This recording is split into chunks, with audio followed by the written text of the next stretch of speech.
Hi guys, இன்னைக்கு simply cook with மீல நம்ம சூப்பரான ஒரு பூண்டு கார தோசை ரெசிபி தான் பார்க்க போகிறோம். பார்க்கும்போதே சும்மா நாக்கில் எச்சி ஊறுது இல்லை, எப்படி செய்கிறதுன்னு பார்க்கலாமா?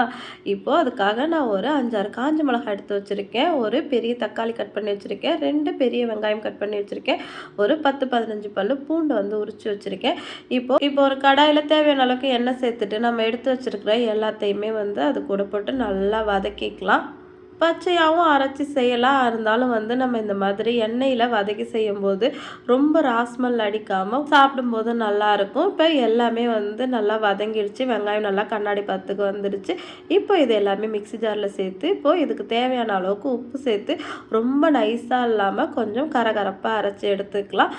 இந்த அளவுக்கு இருக்கணும். அப்போ தான் தோசை மேலே நம்ம தடவும் போது பார்க்குறதுக்கு நல்லாயிருக்கும். மிளகாலாம் கரகரப்பாக அரைஞ்சிருக்கு இல்லையா, அதை தோசையில் போட்டு சாப்பிடும்போது நல்லா ஏதோ சில்லி ஃப்ளேக்ஸ்லாம் மேலே போட்டிருக்கிற மாதிரி பார்க்க ரொம்ப நல்லாயிருக்கும், சாப்பிடவும் டேஸ்ட் நல்லாயிருக்கும். இப்போ நல்லா ஒரு தோசை பெருசாக ஊற்றிக்கோங்க.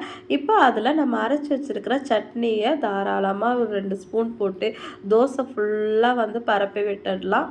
எது சாப்பிட்டாலுமே பிடிக்கல, வாய்க்கு எதுவுமே நல்லா இல்லை அப்படின்னு தோணுச்சுன்னா டக்குன்னு இந்த தோசையை செஞ்சு சாப்பிட்டு பாருங்கள், சும்மா அட்டகாசமாக இருக்கும். இப்போ சட்னியை மேலே தடவினதுக்கப்புறமா கொஞ்சமாக கொத்தமல்லி இலையை தோசை மேலே அப்படியே பரப்பி விட்டுடலாம்.